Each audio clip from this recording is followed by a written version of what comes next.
Okay, Assalamualaikum guys. Batangnya lama hari tu.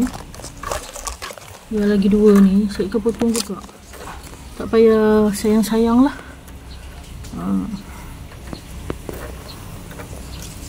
Sebab macam tiba-tiba je ada kan kat situ. Potong, bismillah. Potong. Tapi ni potong sikit. Okay. Ya ni buang je lah. Nak tanam pun tak boleh, bukan keras ke apa. So kita nak buat macam biasa kita buat baja lah. Cincang sikit. Okay, yang atas ni dulu saya tak apa tahu tau. Start from now saya dah tahu. Sini biarkan kosong supaya maybe minta-minta lah dia boleh berbuah kan. Dia senang membuah dan dia membiak ke tepi kan. Itu yang saya tahu dari seorang YouTuber ni. Dan saya share lah. Share to share lah. Okay. Alhamdulillah.